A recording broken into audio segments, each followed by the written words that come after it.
Deidre, we discussed what I should talk about in this talk, and she wanted me to tell a little bit about how I find the subjects for my books.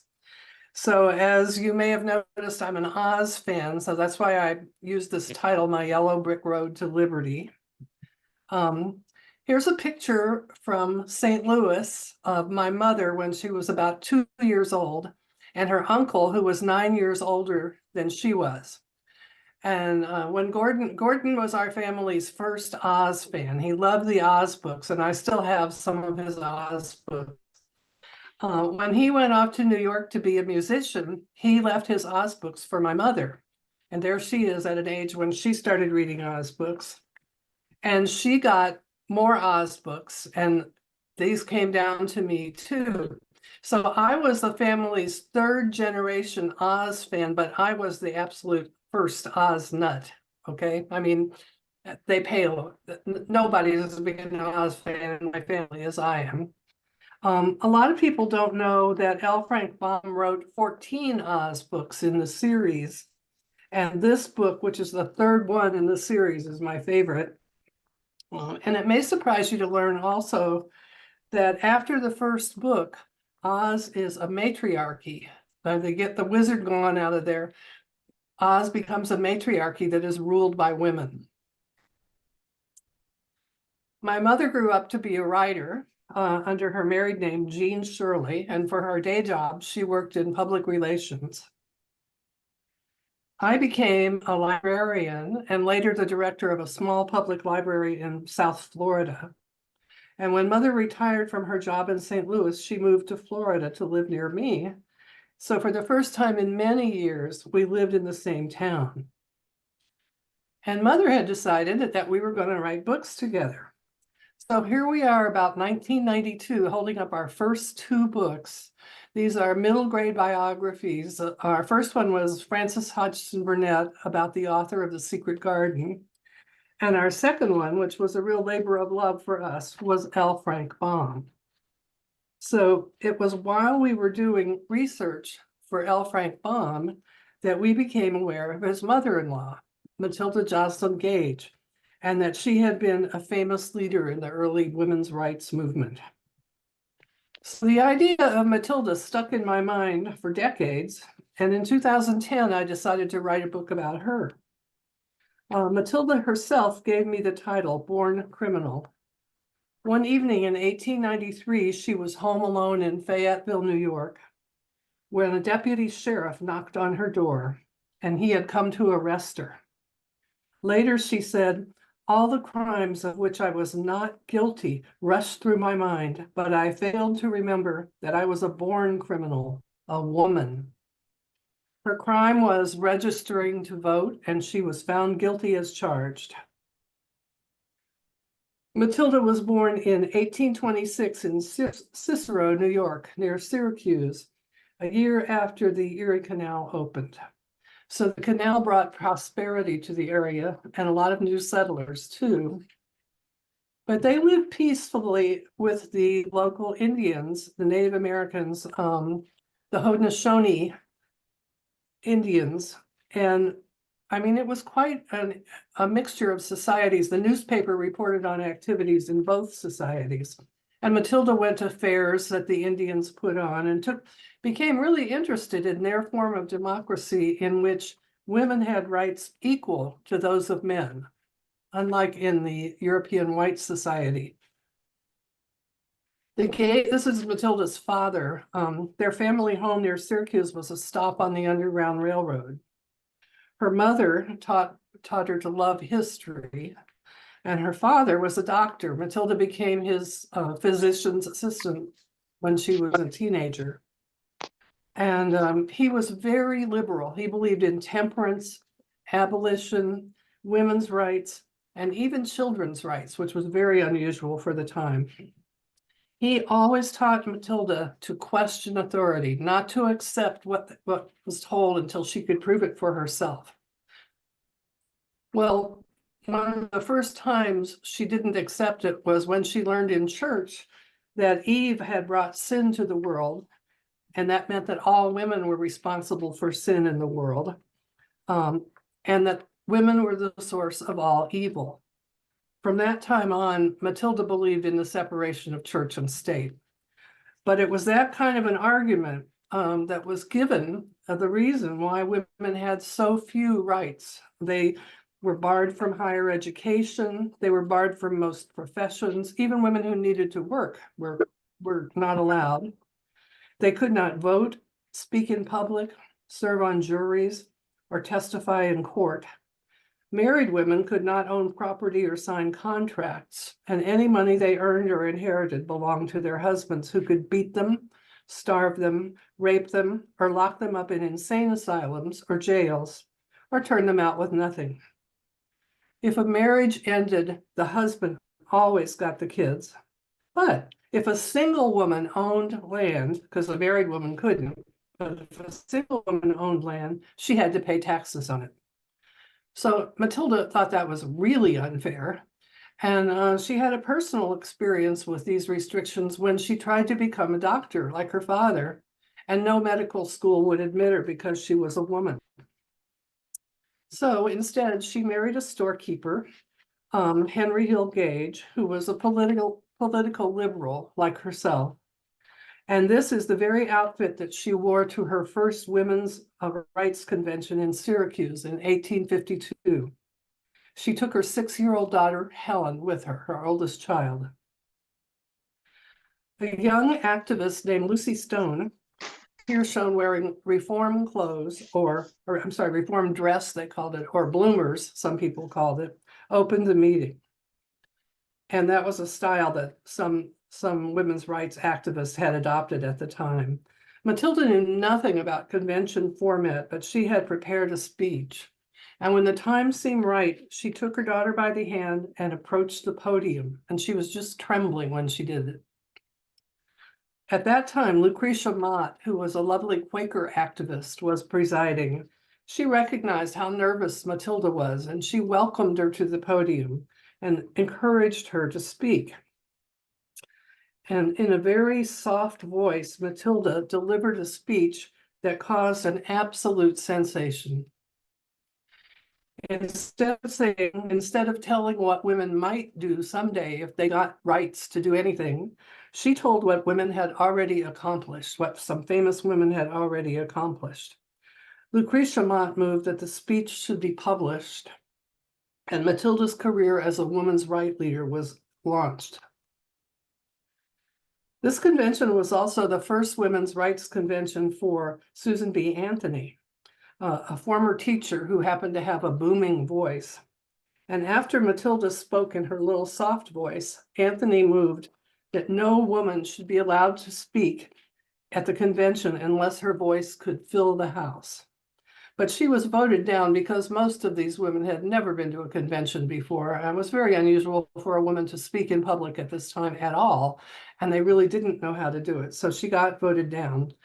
But her motion kind of marked the beginning of a long, long rivalry between Susan B. Anthony and Matilda. Well, where they lived in upstate New York was a hotbed of activity for the women's movement, and Matilda soon met other leaders like Elizabeth Cady Stanton and Frederick Douglass, who also lived in that area. In 1854, Matilda and her family moved to Fayetteville, which is now a suburb of Syracuse. Her husband ran a store there, and they enlarged this beautiful Greek Revival house, this is a contemporary picture. It's now a museum in Matilda's honor. With the help of her husband, Matilda continued organizing and speaking. She began writing for newspapers. She traveled. She did have some help at home, sometimes a hired girl, they called them, but if her husband had not helped her and financed her, she would not have been able to do all those things. Here's Matilda in a spoon bonnet. She was always very stylish at age about 35, and this is the time when she gave birth to her fourth and last child, a daughter named Maud, just before the Civil War. So the women's movement took a break during the war, working to support the Union. But after the war, they were ready to resume their efforts. So many groups had worked together to end slavery and to pass the 13th Amendment. Matilda and her colleagues hoped that the Equal rights for women could be achieved by the same coalition.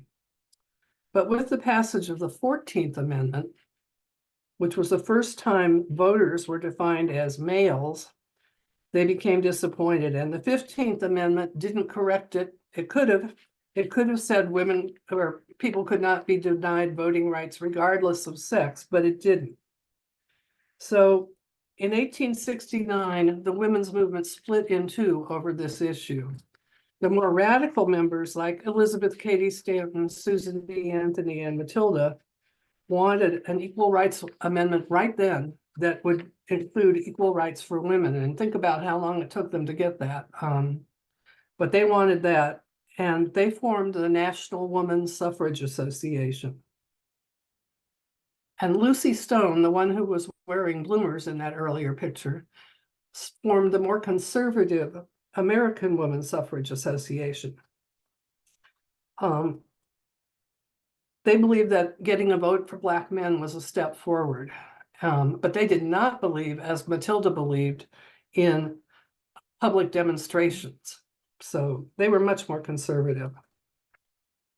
In 1873, the demonstrations were usually voting, trying to vote, registering to vote, refusing to pay taxes, and demonstrating, yelling and marching and having petitions, signing petitions. Anyway, in 1873, Susan B. Anthony was famously arrested for voting in Rochester, New York. And Matilda was the only other women's rights leader who went to her trial, which was in Ontario County. Anthony was found guilty. You knew you were a woman, the judge said, and you voted anyway. Anthony's trial is by far the most important thing that ever happened at the Ontario County Courthouse. And here's my friend Susan inside the courtroom where Anthony was tried. And if you look on the walls, notice that all the pictures there still are of men. In 1875, Matilda was elected president of the National Women's Suffrage Association. Her children had grown up in the movement, attending conventions, stuffing flyers into envelopes, and knocking on doors to get petitions signed. Her older daughters were teachers. Her son became a storekeeper like his father, and her youngest daughter, Maud, who's in high school in this picture, became one of the first women admitted to Cornell University. Matilda spent her presidential year planning her biggest demonstration to date with her best friend, Lily Devereux Blake, on the right, and Susan B. Anthony on the left, and others. She staged a protest at the nation's centennial party, which was held at Independence Hall in Philadelphia. The women, Matilda and her friends, disrupted the ceremony, storming the podium from behind. They could have been arrested, but the men were so surprised that these well-dressed women were rushing up and sort of taking over the platform that they just drew back. And the women presented their Declaration of Rights for Women to the vice president. Then they turned around and ran back up the steps of out of the grandstand, throwing out copies of their Declaration of Rights to the crowd. Well, for a long time, Matilda's husband's store helped to support her efforts. But by the early 1880s, the store and the whole economy in general were failing, and Henry's health was not very good either. Matilda hoped that her book, The History of Women's Suffrage, which she wrote with Elizabeth Cady Stanton, would sell well. This is the first volume here, came out in 1881. And it was Stanton and Gage who wrote the book, and Susan B. Anthony was the publisher. Well, it did come out in 1881, but it did not really impact their earnings. Anyway, despite financial hardships, Matilda and Henry managed to put on 3 really elaborate weddings for their 3 daughters, and they were all held in this front parlor of their home. Their youngest daughter, in 1883, married, well, this was their daughter, Maud. She dropped out of Cornell to marry a young actor, writer, and theatrical producer, L. Frank Baum. Now, Matilda did not think much of Maud's choice for a husband because he lacked formal education And after all the years that Matilda had fought for the right for women to attend university, she did not want her daughter to drop out.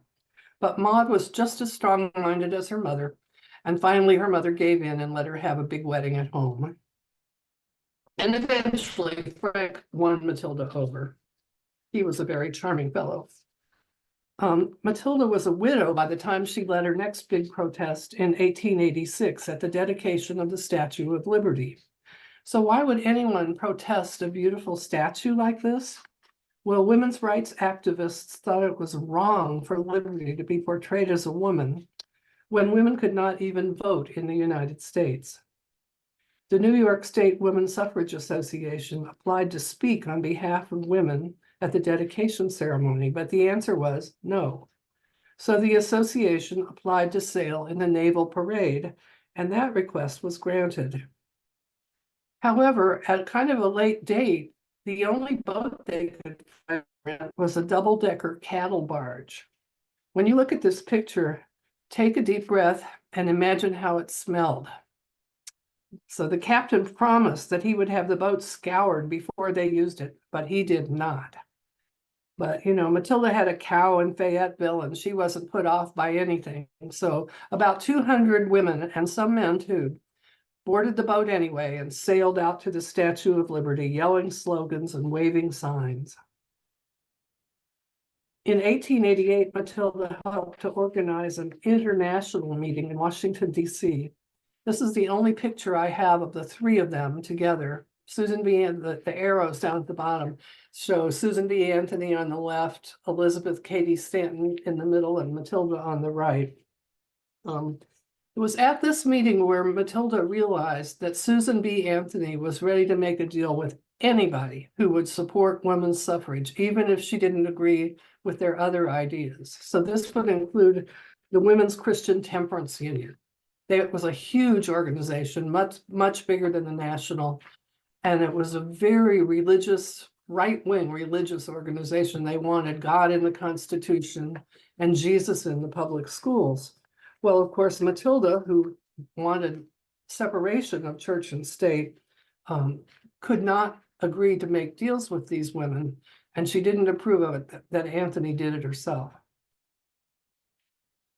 Meanwhile, during the 1880s, all four of Matilda's adult children and their families moved to Dakota Territory.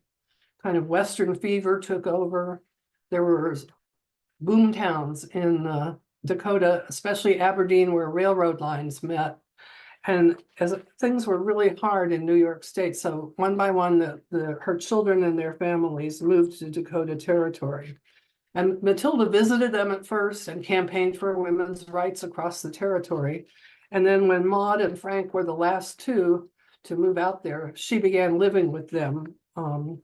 In the winter, I'm kind of nutty to go to Aberdeen in the winter, but that's what she did because she didn't like to live alone. By this time, she was a widow, and living in a big house in New York was pretty hard on her too in the winter. So she would go to Aberdeen and live with the Baums. Frank Baum opened a store in this building, and it failed.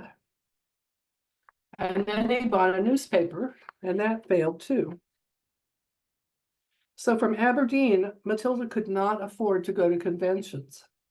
In the past, Susan B. Anthony had arranged funding for officers who needed it to go to meetings. But in 1889, she refused to do this for Matilda, who was a board member of the National. And that's because Anthony had a secret plan. There's Anthony right in the middle over the word woman. At midnight on the last night of the convention, when most delegates had already left, Anthony pushed through a merger with their old conservative rivals, the American Women's Suffrage Association, creating the National American Women's Suffrage Association. And Matilda felt betrayed. She was furious. She founded her own organization to promote separation of church and state, but she lacked the funding to keep it going. In 1891, the Baums moved to Chicago, and Matilda went with them. She was still living back and forth between where the Baums lived and Fayetteville in the summertime. All of them had a great time at the World's Columbian Exposition, which they attended many times in 1893. Matilda's most famous book, Women, Church, and State, was published in Chicago in 1893.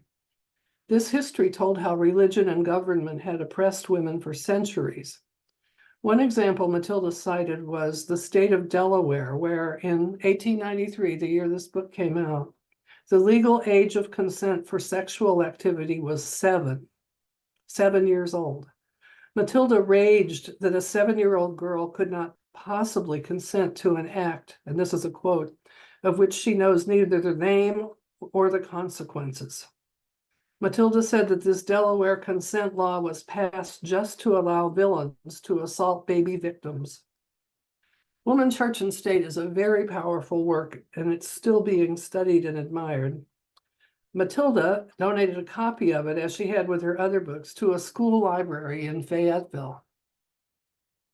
Well, a school board member sent it to Anthony Comstock, who headed the New York Society for the Suppression of Vice.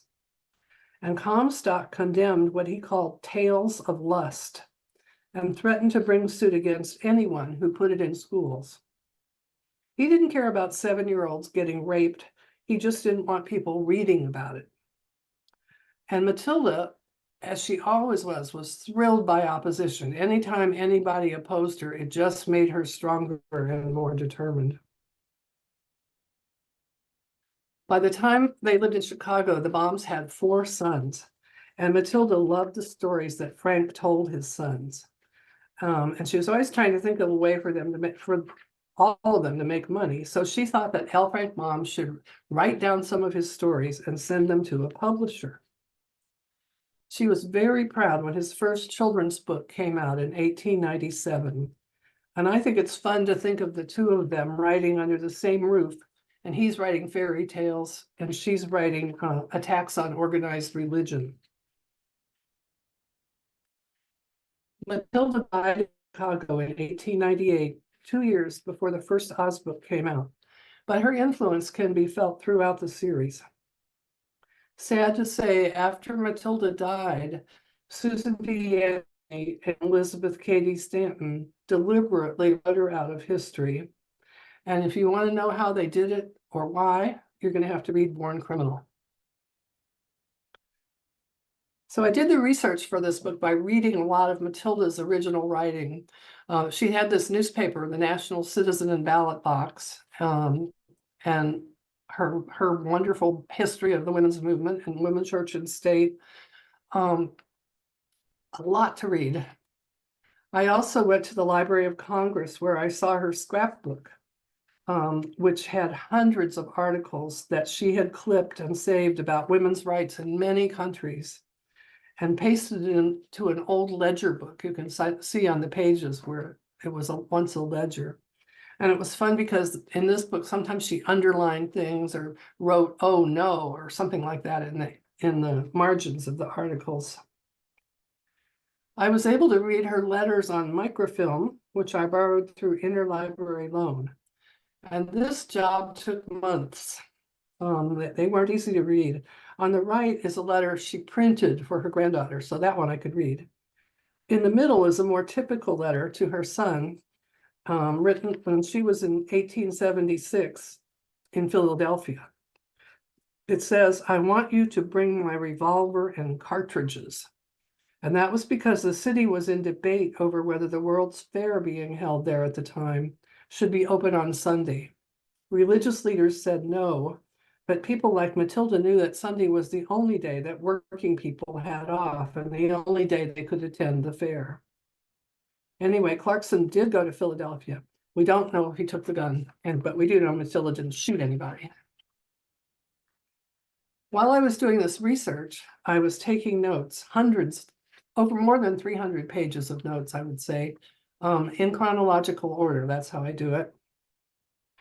And also I was thinking, I mean, I had 300 pages of notes, is way more than I could get even into a long book. So much more information I wanted to share. And I kept thinking about those women getting on that cattle boat. I just could not get that image out of my mind. So I decided that would make a good picture book. And this is my first picture book. And Nancy Kupal of South Dakota Historical Society Press agreed, so I was very happy. So there on the boat, you see Matilda in a black dress and her friend Lily in the middle, and Lily's daughter holding up a sign about votes for women. Now, this is how the text for a picture book looks when you submit it to the editor. Just double spaced, doesn't have any pictures or any advice about pictures. And here's how it looks when it comes back from the editor. Now, some people might think this is disheartening, but really it's wonderful. A good editor just makes a book. And Nancy and I were able to agree very readily on the text for this book. So when we had finished the text, my work was done. All I had to do was pick to dedicate the book to, and I picked my granddaughter, Fiona. And then Nancy unusually asked me if I had any illustrator in mind that might be good for the book. And I said, oh, someone like Edwin Fotheringham, who's a very famous illustrator who does New Yorker covers. And I was just amazed when they got Edwin Fotheringham. That was really a thrill. His political cartoon style is perfect for this book. There's Matilda. And here's her best friend, Lily Devereux Blake. And here they are boarding the cattle barge. And notice that some women are holding their noses.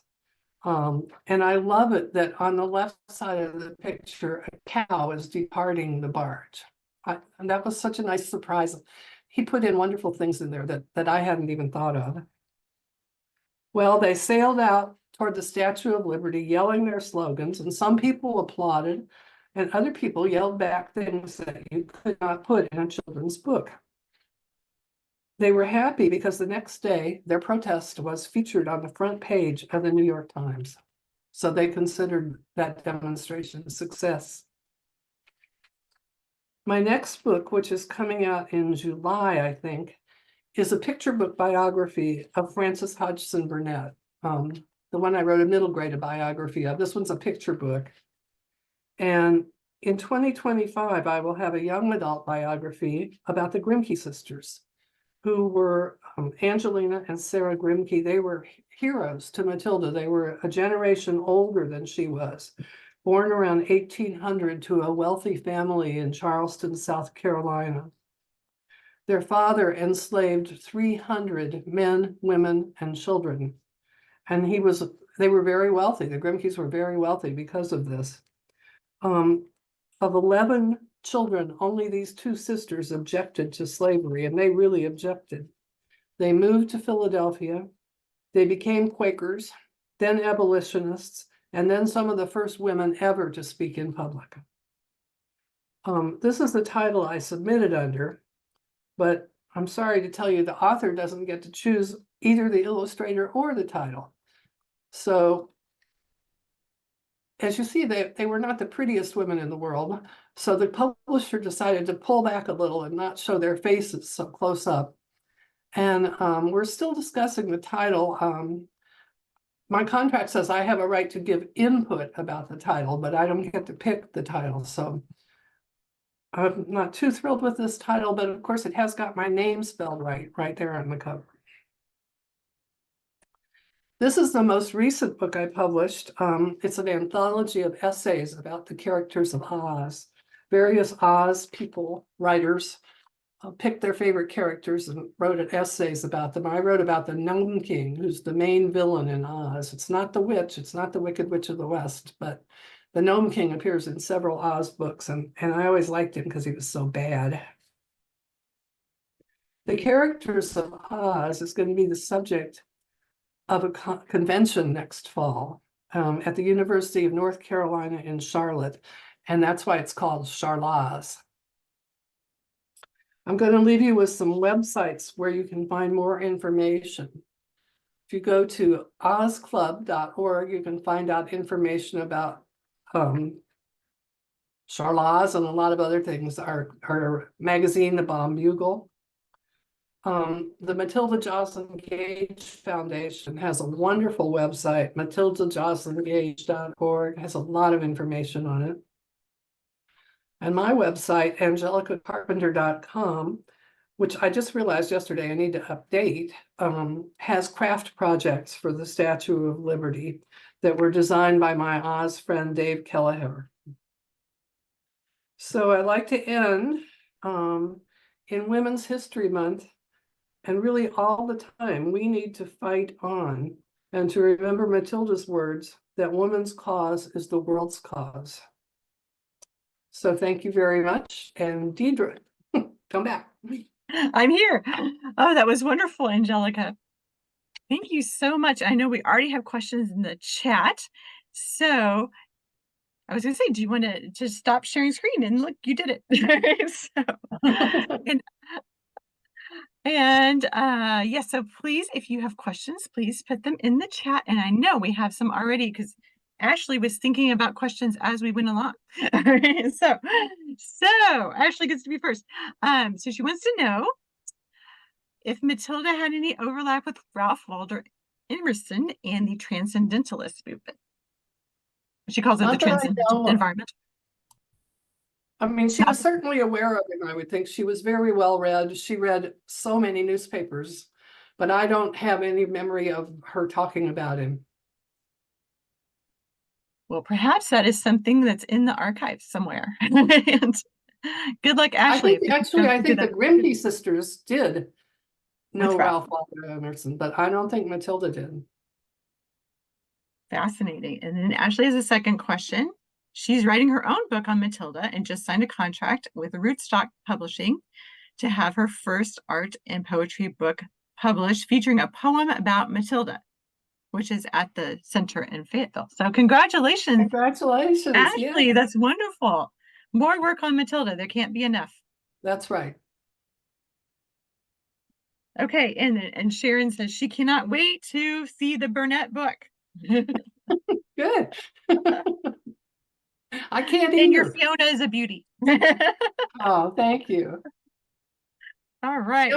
Fiona was really little. She was 5 when that book came out, but she signed it on the dedication page. She couldn't write very small, so there's great big FIONA on the dedication page sometimes where she signed them. All right, we have room for more questions. So while you guys are thinking about that, I'll ask Angelica, what surprised you the most when you were doing so much research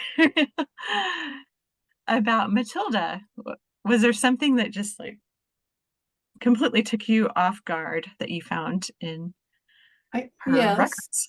Maybe a lot of things did. I mean, I really didn't know much about her when I started, and I ended up just admiring her so much, and my husband took me 8 years to write this book, and every day I was talking about Matilda. So my husband became a big fan too, but I think she must have had more energy than any woman ever, because she did all these women's rights things. She had 4 kids. She was always doing things like wallpapering, painting, putting up 30 jars of jam, working in her garden.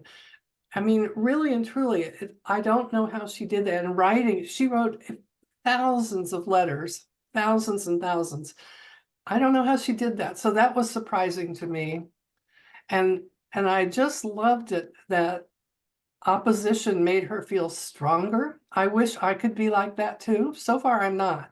But like if I get a bad review on a book, I think, oh no. But Matilda thought, I must be doing something right because they're criticizing. That's so great. And I love that everything was preserved, that all of her papers were kept.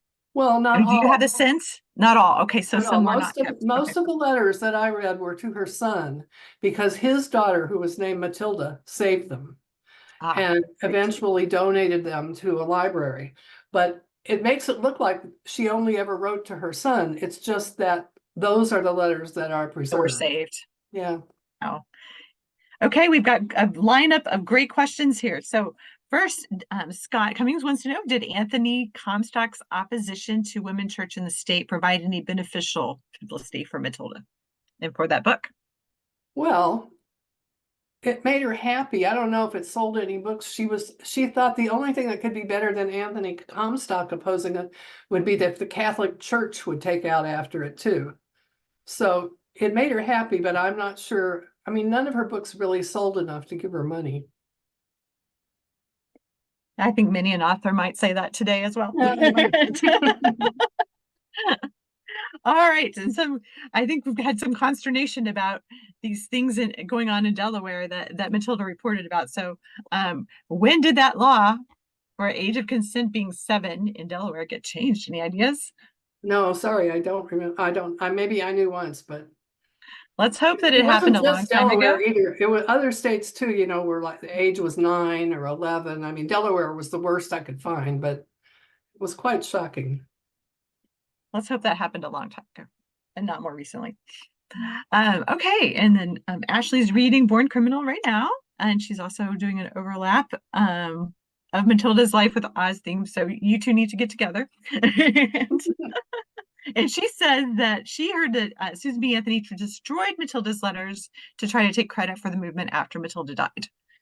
Is that corroborated with some of the things that you've heard or read or Susan B. researched? Anthony didn't have any of Matilda's. Maybe she had some letters Matilda had written to her, but no, that's not true.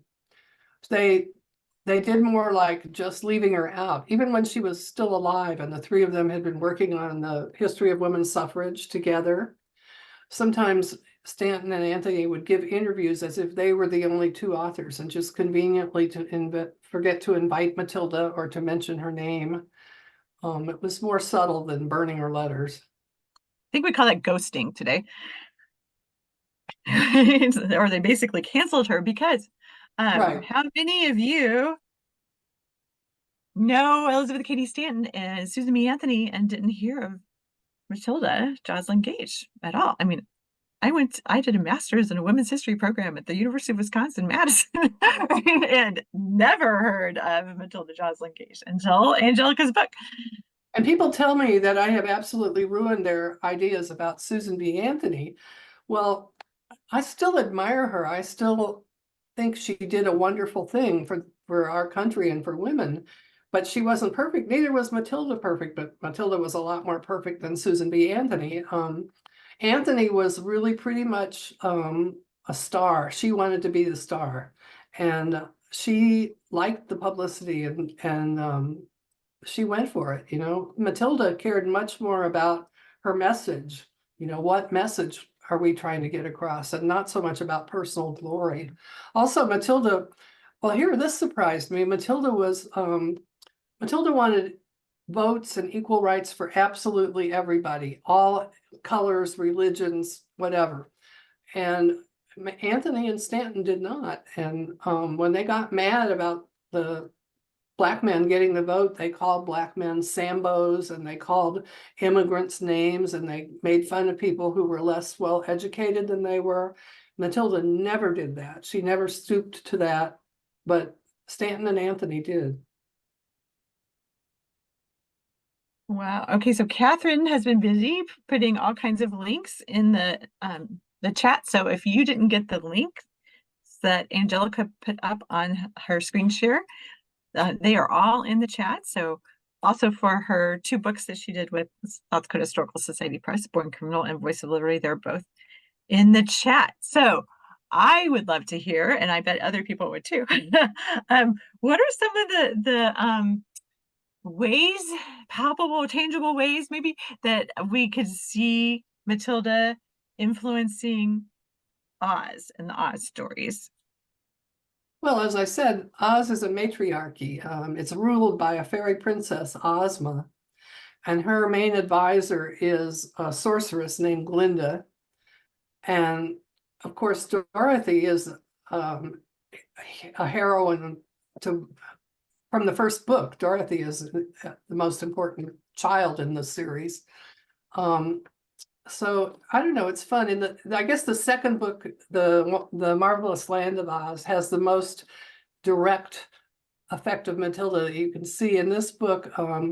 General Ginger, a woman, and her army of revolt take over the Emerald City, and they want to steal all the emeralds, and they sit around all day eating bonbons while their husbands have to do the laundry and take care of the kids. And there's funny pictures of them, of the poor husbands having to cope with this. So I think that was a poke at the women's movement. You know, funny. He was funny. He admired the women's movement, and he wouldn't have written about these women the way he did if he hadn't. But that's one of the ways you see it. Another way maybe is in slavery. Matilda was, I didn't even talk about how much she really started out as an abolitionist, and as a child went door to door trying to get people to support abolition. And so the issue of enslavement comes up a lot in the Oz books. In the third book, the Gnome King, my favorite villain, he has bought the Queen of Ev and her children and transformed them into bric-a-brac, and they're his slaves. And Dorothy and Ozma go rescue them from his underground domain. And so really I shouldn't say it's a book about slaves, it's a book about abolitionists. Dorothy and Ozma are abolitionists who go in there and rescue those people. And that was very much Matilda. Well, I think many of us are thinking we're going to have to go back and read the Beyond the Wizard of Oz For if we never sure. have with these. And Sharon was commenting that she thinks she learned from you, Angelica, about the matriarchy in the Oz books, and she's told your story to many people. An eye-opener to think about, she says. And then Ashley's asking, is there any evidence that Matilda influenced the creation of the trans character of Tip/Ozma in Oz? Certainly not. It's probably more a tradition of British theater and pantomimes, where there were very often characters who started off as males and ended up as females, or vice versa, I guess. It was just a theatrical trope kind of that L. Frank Baum used. I don't know. I don't know what he was thinking. I really don't. Now it's considered the first trans thing, you know, but I never took it that way as a child, but what did I know? And Sharon has another question. Did Ruth Plumpley Thompson continue the tradition of the matriarchal society in the original Oz books? Yes, she didn't change the rulers. She wrote more after L. Frank Baum died. His publishers hired Ruth Plumley Thompson to continue the series, and she actually wrote more Oz books than he did. And I have to confess, I have not read all of her Oz books. I don't like her writing as well as I do Frank's, but yes, the power structure is still the same. And it's Plumley, sorry. So I didn't know her name, so my Oz reading ended after the first one, I believe. What would you say if you're thinking about books that you've got all of these books you've written, and all the books, the 2 books that are forthcoming, is there something that you have in mind that you would really like to do next, or are you kind of in the back of your mind like, oh, someday I'd like to do a book about that? Yes, but I don't know if I want to talk about it. Okay, so we'll have to I don't know stay if tuned. I'm trying to decide, do I have another big, long book in me, or could I possibly switch over to picture books, which are much shorter and don't take Yes. quite So so much about research. 900 words is. But I have another big research project type book lurking. You know, what's been interesting to me is once you write about somebody, my first book was about Frances Hodgson Burnett.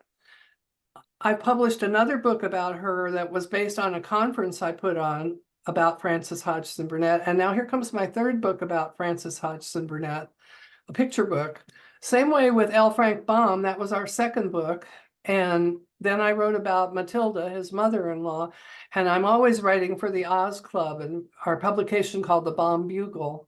And once you write about somebody, you keep writing about them. I didn't understand that when I started, so I expect I will continue to do that. And they're just so interesting. And when I find out new things, I'm still adding to my notes about Matilda. You know, I mean, the book's been out since 2018, and I'm still learning new things about her and putting it in my notes. I just gave my notes to the DeGrummond collection at the University of Southern Mississippi, and they're going to make them available online. So I hope that will be a help to other people who are doing research about Matilda, or L. Frank Baum for that matter.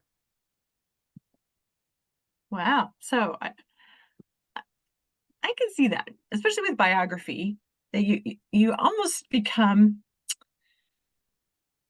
members of the same family in a sense with the person you're writing about. Like, Well, you are so right, because yeah. L. So Frank Baum, I so mean, then you don't just give up on them, they're still part of your no. family. I know two of his great grandchildren quite well, Robert Baum and Gita Morena. And for Frances Hodgson Burnett, I know her great granddaughter and her great great granddaughter, and this is the third book I worked on with them, and always I feel like a member of these families. In fact, that's what inspired me. Sometime after I wrote my Lewis Carroll book, I decided to write a family history about my own family, and I did that. And I self-published it, and it's only for my own family. But I thought, I mean, I know hundreds of things about these people, and I have hundreds of photographs. And I had some of that information because my mother was kind of the family historian for her generation. And it was all right here in my file cabinet. So I wrote a family history for my own family, and that was fun too. Oh, great. So could you tell us again how people could get to your notes? Is it, did It's you at say Mississippi State? right, the Grummond collection, D.E.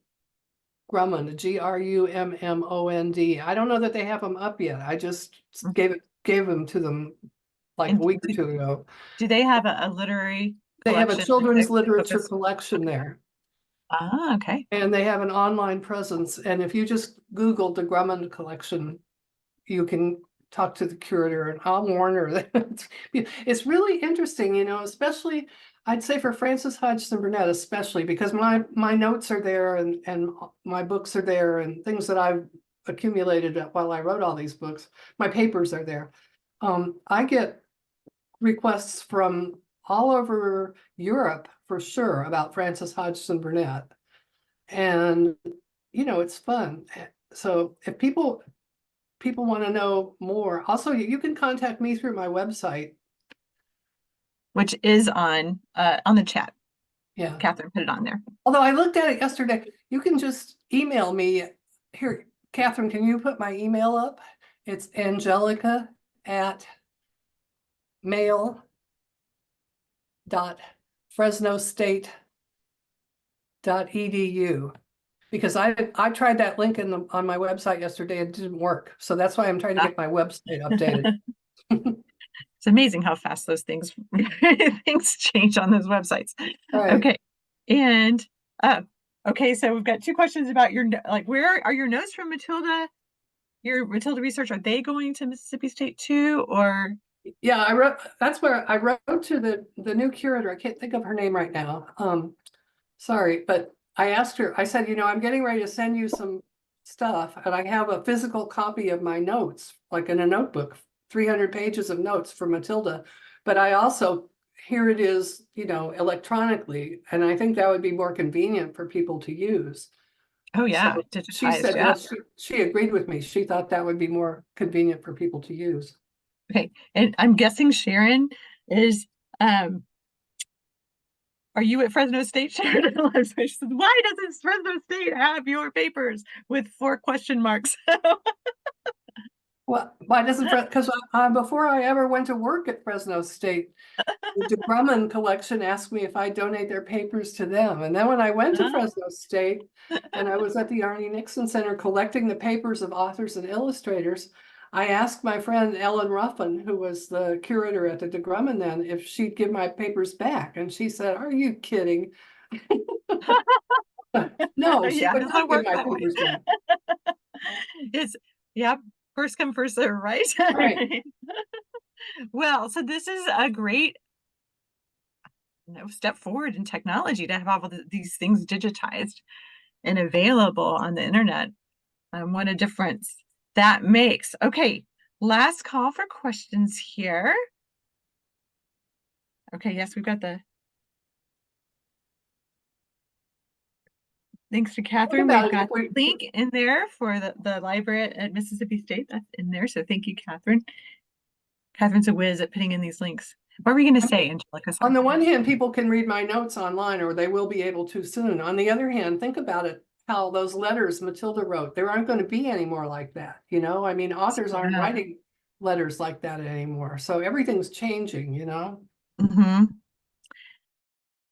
That we have been able to access things digitally, but this very question, how are we going to have access 100 years from now to things like these kind of letters that and people who school children who are not even learning cursive anymore?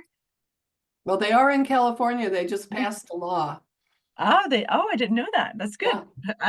Yeah, my kids have all learned cursive, but yeah, I mean, it'd be like secret coded language in all the archives. Well, that's one of the reasons I didn't like the title on that Never Falter book. They first had it in much more real cursive than that, and I didn't think kids could even read it.